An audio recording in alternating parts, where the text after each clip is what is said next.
We're going to talk about the 6 steps to a better business. So this is the formal methodology that we as action coaches take businesses through to get them from point A to point B in their business. Now, one concept that is very important to understand before we go through these steps is what our definition of a successful business is. A successful business to Action Coach is a commercial, profitable enterprise that can work without you. Now, I want you to think of and write down some of the reasons of why it's important for a business to work without you. Some of them might be as simple as the owner wants to take some time off, the owner wants to take a vacation, the owner gets sick. The owner may want to be able to sell the business at some point in time or pass it down to their employees or someone in the family. Well, if everything is in that owner's head, the business literally cannot run without you. And if you've ever approached the opportunity to sell your business, you will find that if it is very dependent on the owner, the value of that business is greatly reduced.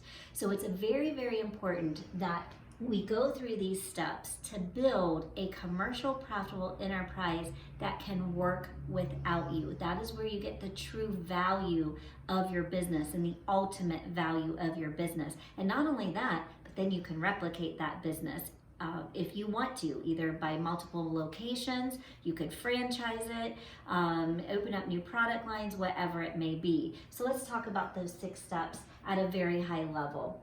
Number 1 is mastery. Think about the foundation of your house, right? If the foundation of your house is unstable or has a crack in it, so does your business, right? So if there are cracks in the foundation of your business, then anything that we build on top of it won't go as well or won't be as sturdy. So it's really important that we focus in mastery on some primary areas. Number 1, destination mastery.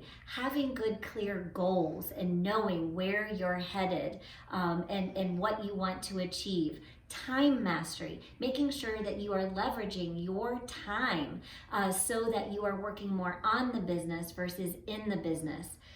A customer delivery mastery is the next one, and that is making sure that our customer service is stellar, because if we go to build a great marketing plan on top of poor customer service, it just won't matter, right?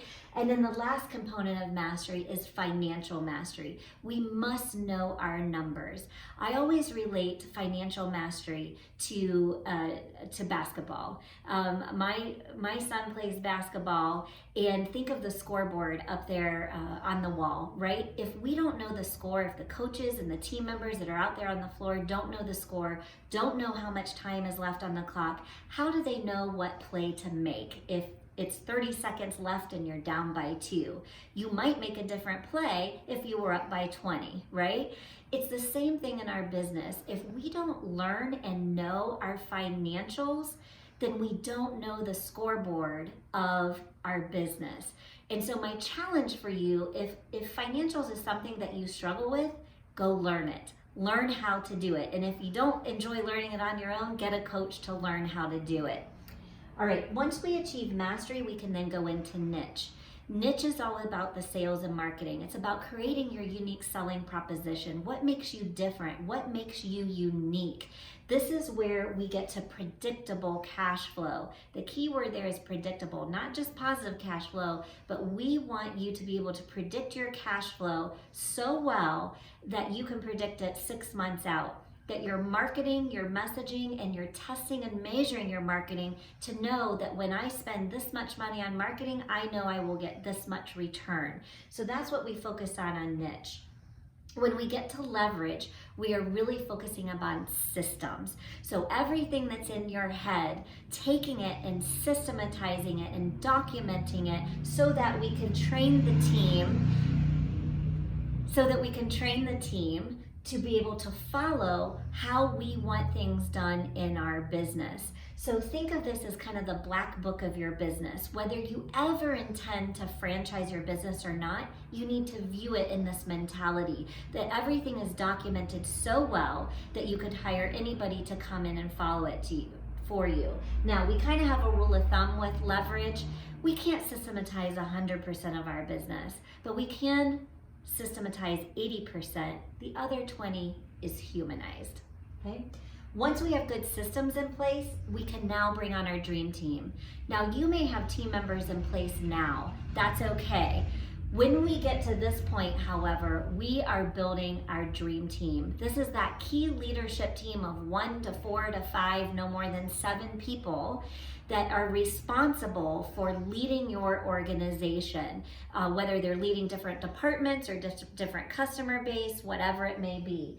Team is where we focus on good recruiting, good onboarding, good training, all of these things that make a team stellar. Once we get that dream team on place, synergy. This is when we bring in that general manager, that one, or COO, whatever you want to call it, that one person that can lead the team, right? They're the person running the day-to-day. Not you anymore, it's somebody else coming in. And then that way you can manage that person. Once you have all this in place, you have a good foundation, you've got a great profitable, predictable cash flow, great marketing, you've got good systems, you've got your dream team on board that's led by your key person, it's running like a well-oiled machine. That's when we can truly achieve the results that you intended to go into business for in the first place. That may be living off the passive income that the business is generating. You can be on the beach while you're collecting some income. You may decide to grow the business, grow in multiple locations. You may decide to franchise it, license it. You may decide to sell it. It doesn't matter what you choose to do, but none of that can happen very well unless you build these key components to a successful business. So these are the key 6 steps to a better business.